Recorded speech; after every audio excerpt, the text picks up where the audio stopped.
é a lógica do the winner takes all, né? O vencedor fica com tudo. O segundo lugar é o primeiro dos derrotados. Tá certo? Que é uma lógica que rege as relações de trabalho, né? Nos esportes ou nas artes, né? Televisão, cinema, artista, desportista, é tudo pouca gente ganhando muito e muita gente batalhando para sobreviver. Você sai uma noite para comemorar um aniversário de casamento e vai num restaurante ou num lugar assim especial, legalzinho, né? Para ouvir uma música, você assiste às vezes deslumbrado a um artista, né? Cantando, tocando, que você diz, poxa vida, que maravilha, né? E ele está ali ganhando um trocado em relação aos grandes vendedores de disco, né? Numa situação de operário, assim, bem mal remunerado, né? E isso está cheio, é só você sair que você vai encontrar, né? Bom, a gente teve uma viagem aí ao longo do semestre, mas a última coisa, mas que está presente desde a primeira que a gente conversou aqui, é a questão da consciência pessoal, a formação da pessoa, a consciência pessoal e o sentido da vida, né? Então, conversar sobre isso, é evidente que a gente tem que ser humilde, baixar a bola nas expectativas, porque nós não vamos sair daqui resolvendo os problemas da humanidade, os problemas nossos. Se a gente sair com as perguntas certas, com as dúvidas, né, bem acertadas, já está bom demais. Praticamente um dos primeiros slides foi esse, a questão da consciência que a gente está buscando, porque educar é construir a consciência, não é? Pessoal. Essa ação consciente é a ação que a gente projeta. A ideia de projeto traduz assim muito bem o sentido da vida na questão do fluir, do fluxo. A gente está vivo enquanto está projetando, mas está projetando está vindo de algum lugar e indo em direção a outro, está fluindo, não é? E a vida é a duração da vida, a vida não é o ponto de partida, o ponto de chegada, é esse movimento.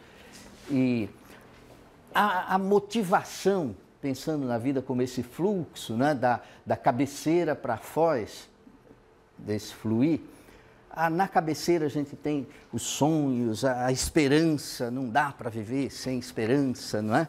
A ilusão, a utopia, o elan, usando um termo técnico do Bergson, e vamos voltar ao Bergson hoje, isso eu coloquei nos primeiros slides, e eu estava falando do elan, que é uma palavra, elan vital, uma expressão que o Bergson usa para fugir das conotações de todas essas palavras aqui de cima, mas é isso aqui de cima, mas um conceito filosófico, né? O conceito de elan, não perder o elan. Quem perde o elan, perde a vontade de viver, né? Hoje vamos voltar ao Bergson nisso daí. Então, e por um lado é isso, mas o fluxo permanece, a gente vive os projetos, uma interface grande com os jogos, né? Com fins e meios, porque o projeto está apontando para uma meta, mas tem os valores que traduzem os meios para poder atingir a meta, né? Mas tem o que está aqui na cabeceira, se não for bem trabalhado, a gente tem inundação, rompe barragem, acontece problemas aqui, você morre cheio de projetos, né? Que é o planejamento, a avaliação, não é? O equacionamento assim das trajetórias do árvore, porque um projeto não é uma linha, é mais uma árvore que você vai ramificando, saindo de um, indo para outro, né? Então isso daí vamos voltar num outro nível, mas vamos voltar a falar hoje. As questões de fundo são essas aí, né? Quer dizer, o que a gente conserva, o que a gente muda, como é que a gente tem o discernimento de querer mudar o que acha que precisa ser mudado e querer manter aquilo que acha que deve manter, porque é muito estranho se alguém chegar para mim ou para qualquer um de vocês assim e disser, não, vamos mudar tudo, a vida amanhã vai ser diferente, eu vou mudar tudo. Eu falo, pera lá, vamos devagar, mudar tudo eu não quero não, né? Tem coisa que eu quero mudar, tem um monte de coisa que eu quero mudar, mas tem um monte de coisa que eu quero manter, não é? Como mudar tudo? E isso daí a gente não nasce com o discernimento, né? Com o manual do fabricante, a gente não nasce com essa programação para reconhecer a autoridade que é legítima da que não é, a gente não nasce com um mapa, com uma bússola pronta, né? Para só seguir a orientação e ir em frente. E a pergunta desde o início é, que sentido tem esse troço todo, né? No mundo agora a gente está vivendo situações desse tipo, em termos mundiais, localmente, né, no país vivendo situações desse tipo, no estado de São Paulo vivendo situações críticas desse tipo, né, na educação no estado de São Paulo, e muitos de nós podemos estar tendo problemas desse tipo até no âmbito do privado, né, em algumas esferas do âmbito pessoal, a bolsa que não sai, né? A bolsa que eu fiz tudo tão direitinho e não está sendo aprovado, não é, André? E coisas do âmbito do pessoal, mas situações de crise em que a gente quer mudar, né? O Flanagan, ele, com o livro que a gente passou por aqui várias vezes, O Problema Realmente Duro, né?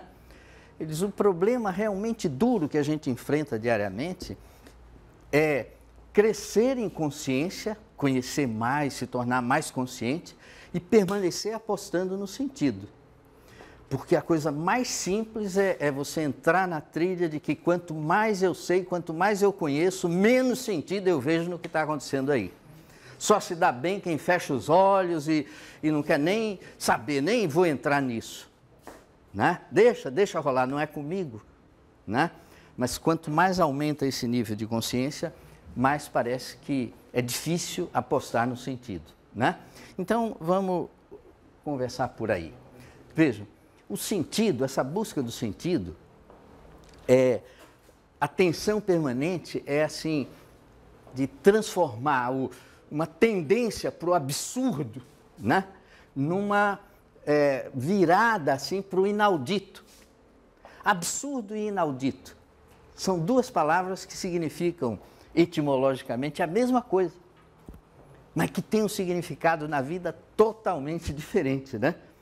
Quando você fala, pô, mas isso é um absurdo, a conotação negativa é evidente. E, no entanto, absurdo significa simplesmente aquilo que não se ouve. O surdo aí, aquilo que não se ouve, ou que não se ouve com frequência, ou é uma coisa rara, assim, muito doida. Isso é um absurdo, que não é bom de ouvir, ou que tá ruim de ouvir, isso eu nunca ouvi, isso é estranho. O absurdo estranho, né? E o inaudito é a mesma coisa, o que não se ouve. Só que o inaudito, a conotação é positiva. Inaudito, você pensa numa coisa extraordinária, né? Uma coisa fantástica, extraordinária. Então, a gente vive o tempo todo essa vontade de transformar o absurdo numa coisa extraordinária. O que parece um absurdo, né? Numa coisa igualmente fora de centro, né? Mas com a conotação positiva.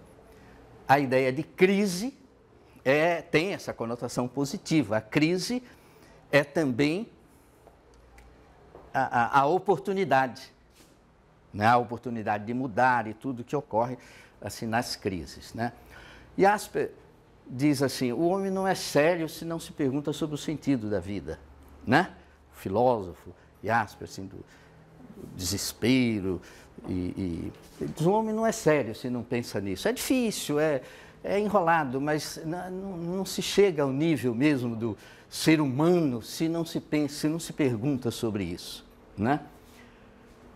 Freud, por outro lado, já diz assim, quem pergunta sobre o sentido da vida está doente.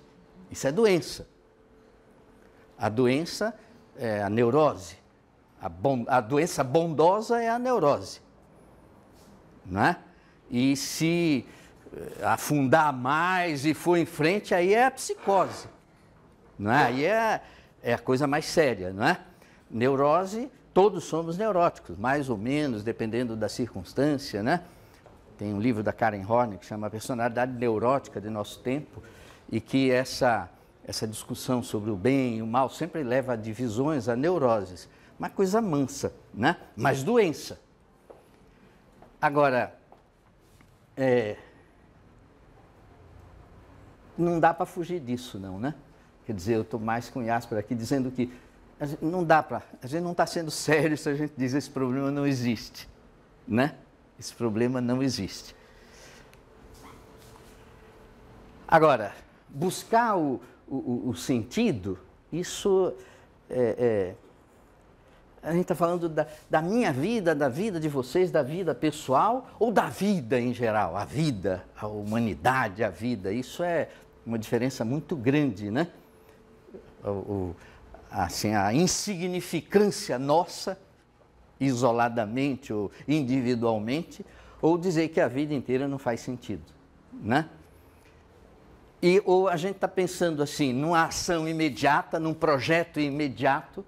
Tem sentido a gente estar aqui agora discutindo essas coisas? Né? Qual é o sentido disso? Ou o sentido último, finalidade última assim, da vida, para onde a gente está indo, né? Não, eu estou aqui agora porque eu vou acabar o mestrado, o doutorado e concluir o curso e não sei mais o quê. Esse é o imediato, né? Mas daí, para que você está fazendo doutorado? Não é? Mestrado, para quê? Qual é o sentido disso, de estar fazendo isso? Né?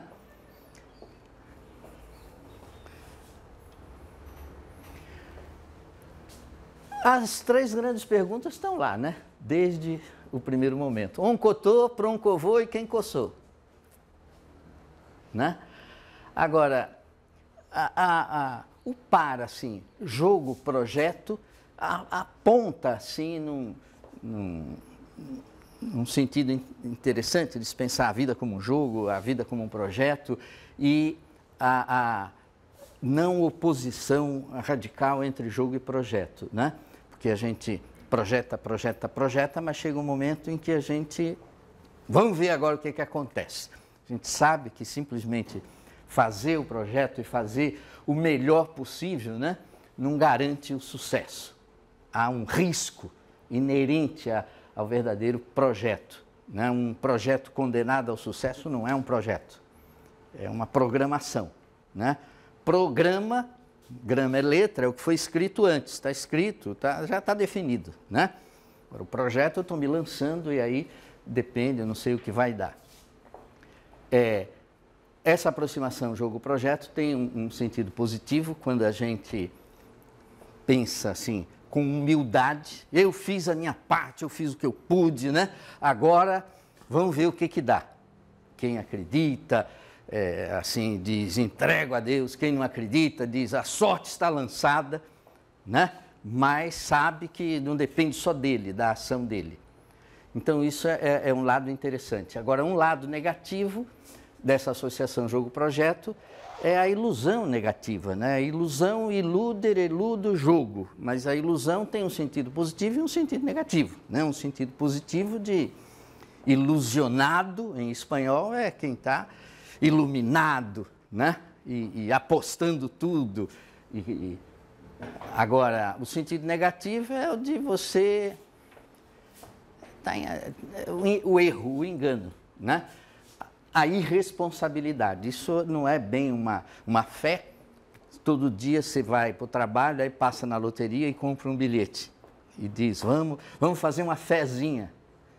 É uma corrupção da ideia de fé, isso não é fé, né? Porque você, não depende de você, é um simulacro de fé, né? De esperança, porque esperança é preciso ter, né?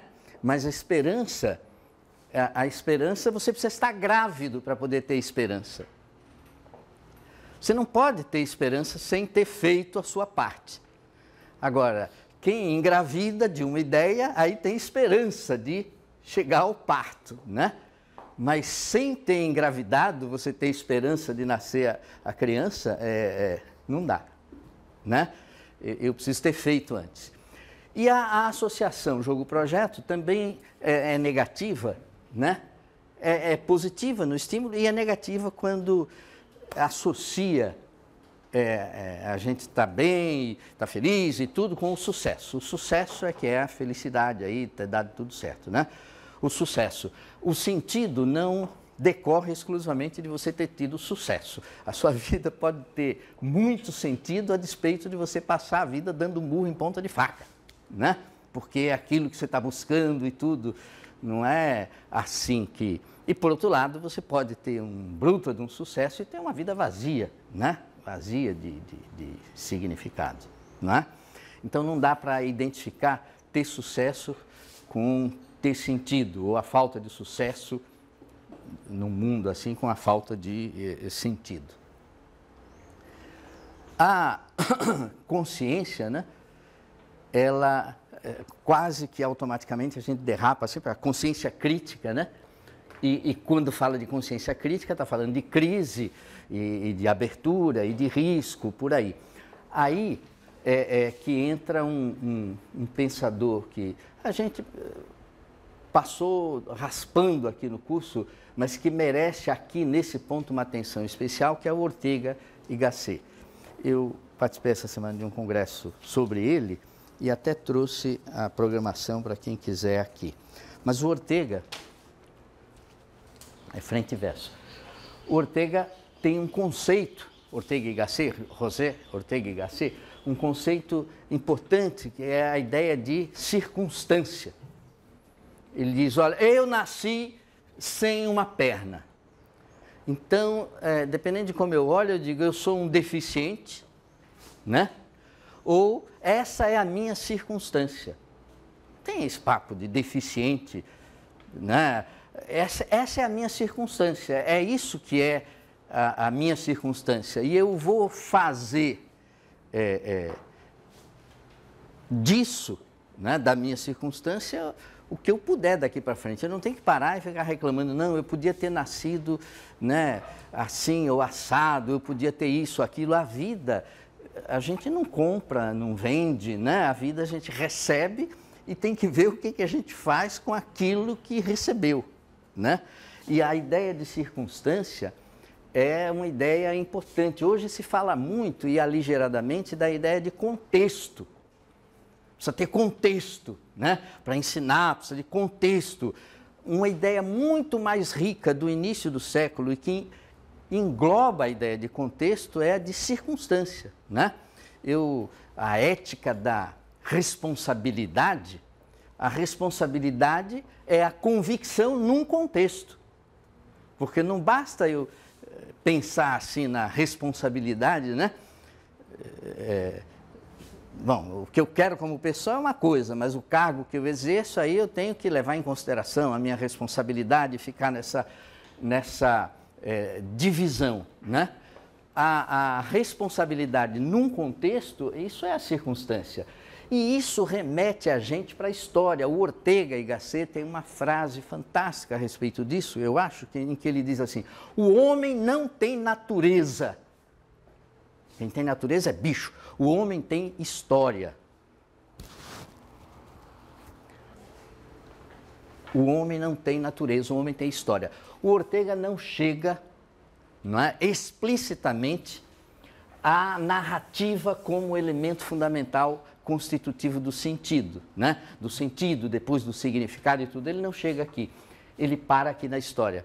Mas a passagem é muito simples, do elogio da história para o elogio da narrativa, não é? A história é a matéria mais importante que devia existir na escola básica. A história, não pode haver matéria mais importante. Eu sou professor de matemática e acho que a história é muito mais importante. Por quê? Não é retórica, é bem prática, é assim. Conhecer é conhecer o significado, em qualquer área. O sentido que a gente busca é o caminho para chegar ao significado. O sentido é pessoal, o significado é coletivo, né? É partilhável. Então eu estou no caminho do significado. Conhecer é conhecer o significado. Pois bem, o significado nunca a gente constrói de uma vez para sempre. para dizer, pronto, agora eu construí o significado e acabou. Isso não existe. O significado está em permanente estado de atualização. O significado, uma coisa significa algo num contexto, numa circunstância, não é? Uma lei, uma norma, tem que ver a circunstância, que muda, não é? Agora, então relativizou geral? Não, não relativizou geral. Por quê? Porque há um significado nas mudanças de significado. A mudança de significado não é aleatória. É uma coisa, de repente é outra coisa. Não é assim, né? É absurdo pensar assim. É uma coisa, daqui a pouco é outra, mas tem uma história aí no meio, né? Então, a história é a matéria importante porque é na história que a gente busca o significado das mudanças de significado. Não é? Por que a ideia de cidadania, que é tão cara para a gente hoje, é desprezível na Grécia? Quer dizer, a cidadania grega hoje eu acho desprezível aqui para nós, né? Quem era cidadão grego? 6, 7% da população. A ideia de cidadania era outra. Por que todos os seres humanos nascem livres e iguais em dignidade e direitos? Que é um princípio hoje para a gente. Isso era absolutamente ignorado na Grécia Antiga, né? O escravo era 60% da população e não tinha direito, nem dignidade, nem coisa nenhuma. Não é? Então, os conceitos, os significados, eles mudam e ninguém pode dar aula de ninguém pode dar aula de ciência sem conhecer minimamente a história da ciência. Ninguém pode dar aula de português, de literatura, sem conhecer uma história, né, da língua, sem se interessar minimamente, que seja pela etimologia, que carrega a história da língua, né? Até quando a etimologia mudou de A para Z ou da água para o vinho, ela ajuda a gente a entender, até porque mudou, não é? Por exemplo, gift, 4 letrinhas, gift. Em inglês, o que quer dizer? Presente. Em alemão, veneno. Em holandês, presente ou veneno? Não é? Depende. Mas aí, pô, que doidice é essa? Pode ser presente, pode ser veneno. Mas aí você vai lá e... Ah, sim, em sueco parece que é veneno de cobra, né? É serpente. Dependendo da dose, o que é para ser uma dádiva, uma coisa boa, vira veneno, não é? O remédio, por exemplo, e doses em grego é a doação, né? É o que eu dou. Dar uma dose, né? E a dose certa é remédio, né? Exagerada para um lado ou para o outro é veneno, né? Então, você vê, parece que são coisas completamente diferentes em alemão e em inglês, mas um presente, uma dádiva recusada, envenena uma relação. Uma pessoa numa relação com outra se doa, se entrega e leva uma invertida. Vai para lá, meu! Aquilo que era para criar o laço, cria a raiva, né? Cria a inimizade, não é? Então, a história é fundamental, né? A história. E a história, de alguma maneira, todo estudo assim, de história acaba indo para a meta-história, porque a história, vamos dizer assim, você está tomando a realidade, a vida, as pessoas como objeto e falando numa linguagem de ordem superior, não é? Falando sobre aquilo. História não é fofoca. Fofoca você está no mesmo nível, um falando mal do outro e tudo. A história você se coloca a uma certa distância, né? Eu tive um aluno uma vez, que é de gozação, aluno no ensino médio, que dizia assim, não quero fazer história não, estudar história, eu não gosto de falar mal da vida dos outros. Né? Não gosto de falar mal da vida dos outros, então eu não quero estudar história. Isso se a história fosse no mesmo plano, você está ali falando dos seus amigos, parceiros, mas quem faz história, a meta, história que está em questão, né? Eu estou observando e contando uma história de um outro patamar, né? Essa visão crítica leva a essa meta-vontade E tudo que chama a gente para a ideia de consciência tem a ver com meta. Meta no sentido de transcendência, de ir além. Metáfora é ir além do foro, né? Tem um foro em que a palavra é utilizada e eu estou indo além, né? Falando num outro contexto.